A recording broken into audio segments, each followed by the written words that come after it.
वारा तालुक्यातील वावेघर येथील ग्रामस्थांनी रस्त्यावरून जाणाऱ्या वाहनांमुळे निर्माण होणाऱ्या धुळीचा असह्य त्रास होत असल्यानं आंदोलन छेडले. उडणाऱ्या धुळीचे कण थेट घरात जाऊन नागरिकांच्या आरोग्याला धोका निर्माण होत असल्याचा ग्रामस्थांचा आरोप आहे. या निषेधार्थ गेल्या 2 दिवसांपासून ग्रामस्थांनी 100हून अधिक वाहनांची वाहतूक रोखून संताप व्यक्त केलाय. दरम्यान काही दिवसांपूर्वी पालघर जिल्हाधिकारी इंदुराणी जाखर यांनी परिसरातील दगडखाणींची पाहणी केली होती. तथापि धुळीच्या समस्येवर ठोस उपाययोजना न झाल्यानं ग्रामस्थांमध्ये नाराजी वाढली आहे. ग्रामस्थांनी प्रशासनानं तातडीनं रस्ता व खाण क्षेत्रातील धुळीवर नियंत्रण आणावे अशी ग्रामस्थांची मागणी आहे. तर तुमच्या ह्या वावेघर रस्त्याला रोजच्या ज्या खदानीच्या गाड्या जातात, या गाड्यात ना काही अडवल्या आहेत, तिथून 50 किती गाड्या आहेत मला माहिती नाही. काय गाड्या अडवण्याचं कारण काय ग्रामस्थांनी? प्रदूषण, धूळ. महत्वाचं म्हणजे धूळ आहे. म्हणजे रस्त्याला जाण्याला येणाऱ्याला प्रत्येकाला त्रास होतो. शेजारी म्हणजे आता आमची घरं आहेत, डायरेक्ट घरामध्ये धूळ पोहोचते आतमध्ये आणि यांचं व्हायब्रेशन जास्त आहे. गोंगाट रात्रभर या रनिंग रात्रभर चालतात गाड्या, त्याच्यामुळे त्याचा खडबडाट चालू मध्ये झोप नाही व्यवस्थित लागत. सगळ्या गोष्टींचा त्रास होतो आणि यांचा ओव्हर स्पीड असते. महत्वाचं म्हणजे एमटी जेव्हा जातात ना तेव्हा ओव्हर स्पीड म्हणजे खड्डे बिड्डे सगळा याचा खडबडाट असतो. आणि साधारण रात्री आणि किती गाड्या जातात? रात्रभर गाड्या चालू असतात कंटिन्यू. मग तुम्ही ग्रामस्थांनी हे करून मग कालपासून आहे. तुमची मागणी एवढं प्रदूषण थांबलं पाहिजे. मग रस्त्याला पाणी मारणं एवढंच आहे ना. रस्त्याला खड्डे पडले ते खड्ड्यांचा पण त्रास आम्हाला होतो ना. डोळ्यामध्ये जातात डायरेक्ट.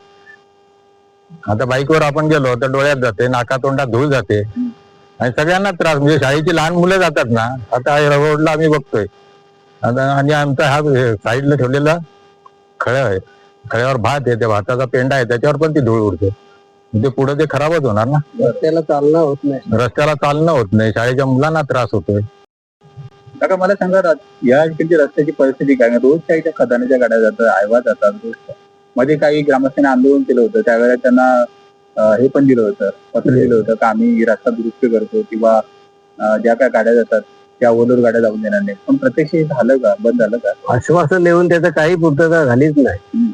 आणि खड्डे फार पडले, कधी खड्डे पण जाम. आता मध्ये पाऊस पडला त्यावेळेस तर भरपूर खड्डे पडले, ते बंदून झाले. पण आता पाणी पण त्याही आश्वासन दिलं होतं पाणी मारू आम्ही 2 टाइम, पण ते पाणी पण नाही मारलं. म्हणजे आज ग्रामस्थांनी स्वतः उतरत ग्रामस्थ सगळे गाववाले घरचे जवळची घरं आहेत त्यांना फार त्रास आहे.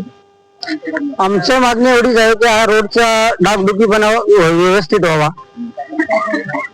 या रोडला जाताना धूळ, त्याच्यामुळे सर्दी खोकला आमच्या मुलांना, आम्हाला म्हणजे ग्रामस्थांना त्याचा त्रास होतो.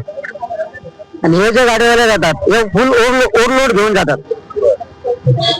तर आम्हाला या रस्त्याचा एवढा त्रास आहे की बोलून फायदा नाही. आम्ही म्हणजे आम्ही नेहमी हेच करायचं, उठायचं आणि आंदोलन करत बसायचे का, गाड्या अडवायच्या का.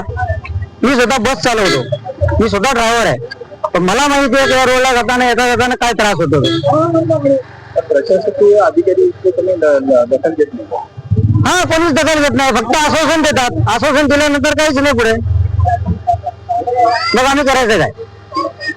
मग आम्ही 10 वेळा तेच करायचं. रस्त्याला काम धंदे आमचे सोडून आम्ही रस्त्यावर उतरायचं का? मी आता डे नाईट ड्युटी करून आलोय, तरी पण मी त्यात उभा आहे, रात्री उभा होतो. मग काय करायचं? किती दिवसांपासून गाड्या उभ्या आहेत? 2 दिवसापासून उभ्या केल्या त्यांनी. त्या गाड्या उभ्या असताना कुठली प्रशासकीय कोण आलेले नाही. हे क्रेशरवाले पण आज आलेत, आत्ता सकाळी आलेत. का तर त्यांच्या गाड्या उभ्या आहेत, माल जात नाही म्हणून ते आलेत. परवा दिवशी काहीतरी कलेक्टर महोदय इकडे आल्या होत्या. मॅडम येऊन गेल्या, तर ते विजिट देऊन गेल्या, खदानीवाल्यांना विजिट देऊन गेल्या. तर त्यांनी या रोड नाही केला ना मॅडम, त्यांनी पण तो बघितला रोड ना. तर ह्या रस्त्याला तुम्ही चाललेले आता 100 हायवा ग्रामस्थांनी रोखलेले आहेत, याबद्दल काय सांगा तुम्ही? ॲक्च्युली या हायवाचं पोलिसांचं काय करप्शन आहे माहीत नाही. त्या ओव्हरलोडेड चालतात, याच्यावरती कुठल्याही प्रकारचं कर्तन नसते.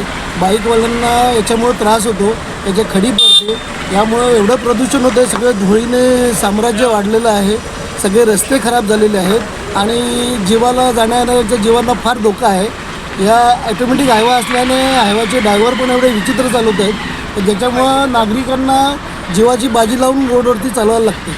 हे पूर्ण दगडी उडतात, बाईकवाल्यांच्या डोक्यावर इकडे तिकडे पडतात, गाडीच्या काचेवर पडतात, त्यामुळे फार नुकसान होतं. याच्यावरती कुठेतरी कंट्रोल आला पाहिजे. काय मागणी ग्रामस्थ आमची फक्त एकच सरकारला मागणी आहे आणि जे तालुका आजूबाजूला जे क्रेशरवाले खदावाले त्यांच्याकडून फक्त एकच मागणी आहे का या रस्त्याचा जो मेंटेनन्स आहे, हप्त्याला थोडंसं जेसी फिरवणं आणि दिवसांनी 2-3 वेळा पाणी मारणं, एवढीच आमची एक छोटीशी गोष्ट आहे. ती आम्हाला त्यांनी पूर्ण करावी. दुसऱ्या आमचं काही मागणं नाहीये. आणि या गोष्टीसाठी आम्ही गाड्या आणल्या काल दुपारी 12 वाजता, आज दुपारचे दुसऱ्या 2 वाजलेले 26 तास उलटून गेलेला आहे, तरी कोण आलेलं नाहीये. आमच्या चर्चा करायला काय नाही असा सगळा विषय चालू आहे. म्हणजे ही लोक आम्हाला सगळे असे रस्त्यावर मारतात, फाट्यावर मारतात का? आमचे सामान्य शेतकरी जे काही मुलं आहेत, लोक आहेत, साईडला जे घरं आहेत, त्यांच्या घरामध्ये एवढी धूळ साचलेली आहे तर स्वतः जेवण बनवू शकत नाही. छोटी छोटी मुलं जातात शाळेत, त्यांना शाळेत जायला रस्ता नाहीये. मग आम्ही करायचं तरी काय? आम्ही आमचं या मागण्या मागायचं तरी कोणाकडे? रस्ता रोको करून झाला, PWDला आम्ही लेटर देऊन झालं, कलेक्टर ऑफिसरांना आमचं पत्र गेलेलं आहे, तरी आमच्या मागण्या गोष्ट पूर्ण होत नाही. मग आम्ही करायचं काय?